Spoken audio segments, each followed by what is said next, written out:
3వ డివిజన్ వైఎస్ఆర్సీపీ కార్యకర్తలకు, నాయకులకు, ప్రతి ఒక్కరికి సభకి ఇచ్చేసినటువంటి పెద్దలు ఆదాల ప్రభాకర్ రెడ్డి గారికి, కొండరెడ్డి రంగారెడ్డి గారికి, అదేవిధంగా మల్లిరెడ్డి కోటారెడ్డి గారికి మరియు ఇతరు ప్రముఖులందరికీ పేరు పేరున నమస్కారాలు తెలియజేసుకుంటూ రాబోయే ఎన్నికలు మే 13న జరగబోతున్నాయి. సమర శంఖారావం మోగించడం జరిగింది. ఖచ్చితంగా ఆదాల ప్రభాకర్ రెడ్డి గారు ఈరోజు చాలా ముందంజలో ఉన్నారు. మనం ప్రతి ఇంటికి వెళ్ళాము, ప్రతి డోర్ టు డోర్ టచ్ చేసాము. టచ్ చేసిన ప్రతి ప్రాంతంలో మనకు ఒకటే రెస్పాన్స్ వచ్చింది. ఖచ్చితంగా వైఎస్ఆర్ కాంగ్రెస్ పార్టీకి ఫ్యాన్ గుర్తుకి ఓటు వేస్తామని చెప్తున్నారు. అందులో ఆదాల ప్రభాకర్ రెడ్డి గారు చాలా సౌమ్యులు.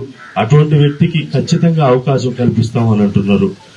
మనం జరగబోయే ప్రతి ఒక్క ఓటుని మనం తీసుకుని పోయి పోల్ చేసుకోవడం అనేదే ముఖ్యమైన అంశం.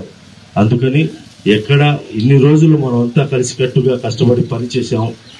ఈ కొన్ని రోజులు కూడా మనం ఎక్కడ అవకాశం ప్రతిపక్షాలకు ఇవ్వకుండా మనం అంతా కలిసికట్టుగా పనిచేసి ప్రతి ఒక్క ఓటుని పోల్ చేసుకొని జరగబోయే ఎన్నికల్లో మంచి మెజార్టీ మన డివిజన్ నుంచి దాదాపుగా గతంలో జరిగిన ఎన్నికల్లో అయితే 360 ఓట్లు మెజార్టీ వచ్చింది.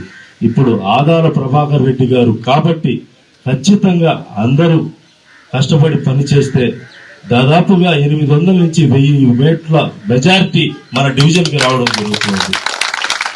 ఎందుకంటే ఆయన అంత సౌమ్యుడు కాబట్టి మనం అందరం కష్టపడి పనిచేయాలని ప్రతి ఒక్కరికి తెలియజేసుకుంటూ, ఏదైతే వాలంటీర్స్ చాలా మంది రిజైన్ చేశారు సార్, వాళ్ళందరూ మీతో ఒక ఫోటో దిగాలని కోరిక సార్. వాళ్ళకి వాలంటీర్స్ కూడా చాలా చక్కగా కష్టపడి పనిచేస్తున్నారు. అదే పొదుపు మహిళలు కూడా ఈ మధ్య కాలంలో అందరూ వచ్చారు సార్, వాళ్ళు కూడా కంటిన్యూషన్ వర్క్ చేస్తూ ఉన్నారు.